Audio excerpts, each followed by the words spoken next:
Dreams have been called the royal road to the unconscious.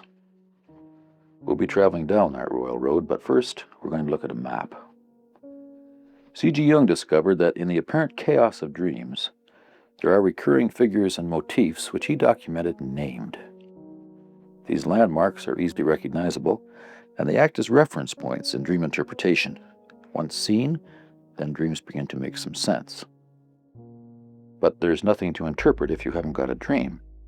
Dr. Von Franz, why is it that people can't recall their dreams? I think it's because they don't pay attention. Some people have come to me laughingly and said, "You analyze people with their dreams, don't you?" Well, you can't with me because I never dream. And I've just grinned and said, "Okay, let's see." They always dreamt. It was just that they didn't pay attention. But the next night they go to bed and they think, wonder if I dream or if I don't dream. And already that question probably tickles out a dream and the dream appears. So in fact, I have never met anybody who didn't dream, except you can say that in very, very heavy state of depression, people have what I call dream constipation. They don't dream much sometimes. They always feel better. As soon as they begin to dream, they are better. And sometimes in very old people, over 80, the dreams get fewer, very few dreams. And then come up again frequently shortly before death. Then generally there's a period where people dream again.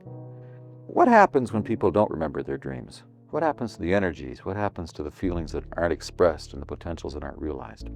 They are the sources of what we call neurosis, neurotic symptoms.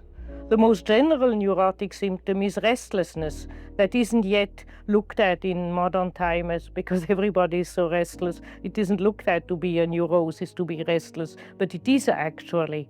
Primitive man or the Hindu or the Chinese criticize the white race very much for being constantly restless.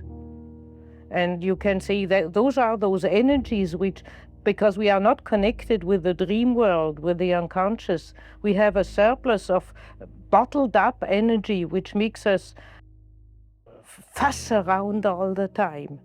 Or it can take the form of a kind of all-pervading anxiety, a fear that somewhere something dark is luring and might happen any minute. And then one is anxious about nothing all the time. That is also unawareness that there is bottled up energy in the unconscious, which we do not tap and which we do not integrate in consciousness.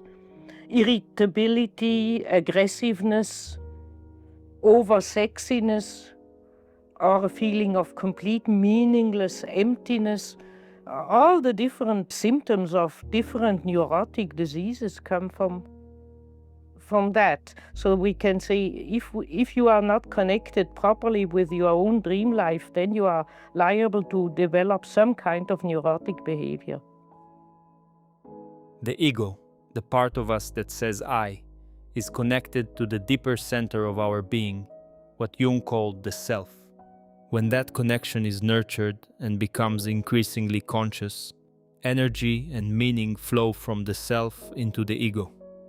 We feel held and supported. When the connecting thread is damaged or neglected, we experience emptiness, despair, and meaninglessness. In extreme cases, it leads to psychosis and the harming of others and ourselves.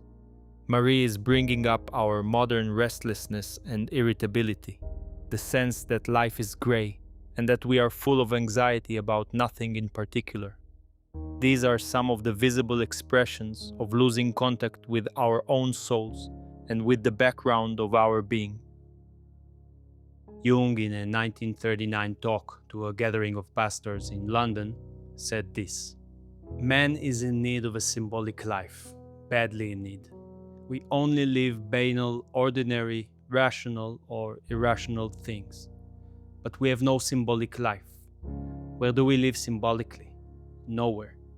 Jung gave a specific example of what we've lost. If you got a corner somewhere in your house where you perform the rites, as you can see in India, even the very simple houses there have at least a curtained corner where the members of the household can lead the symbolic life, where they can make their new vows or meditation. We don't have it. We have no such corner. We have our own room, of course, but there is a telephone which can ring us up at any time, and we always must be ready. We have no time, no place. Only the symbolic life can express the need of the soul, the daily need of the soul, mind you. And because people have no such thing, they can never step out of this mill, this awful, grinding, banal life in which they are nothing but. Later in the same talk, Jung described meeting a woman he encountered in Central Africa. She had driven alone from Cape Town and was trying to reach Cairo. He asked her why, and this is what he observed.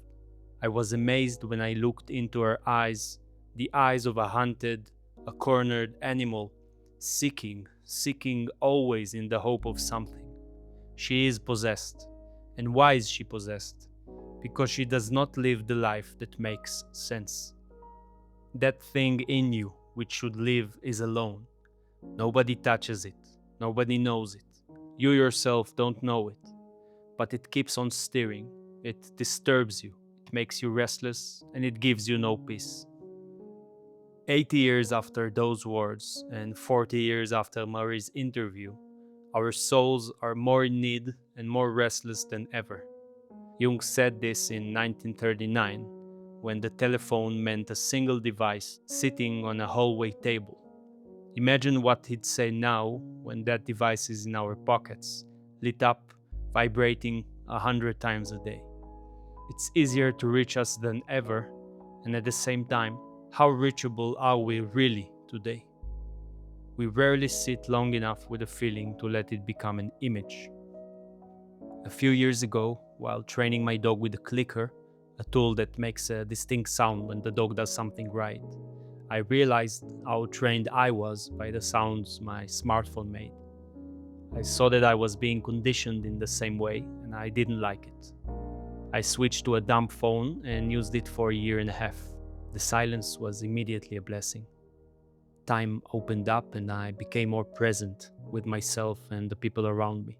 My concentration was better, and the images buried under the noise surfaced.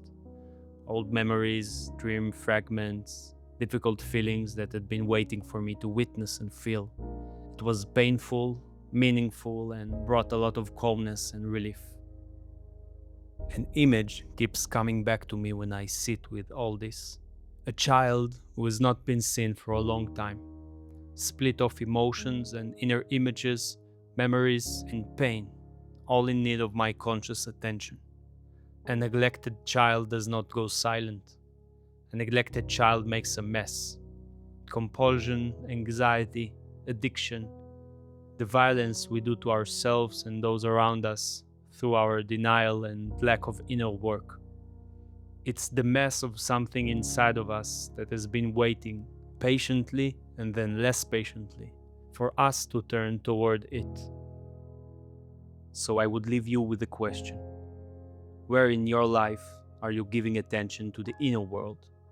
When the restlessness comes, can you treat it as a knock on the door, a messenger from the deeper place, rather than noise to drown out? When you finally sit down with it, something almost always rises to meet you, something that wants to be held. You're welcome to join one of the circles I offer, or meet one-on-one to see if we can do some great work together. See you soon.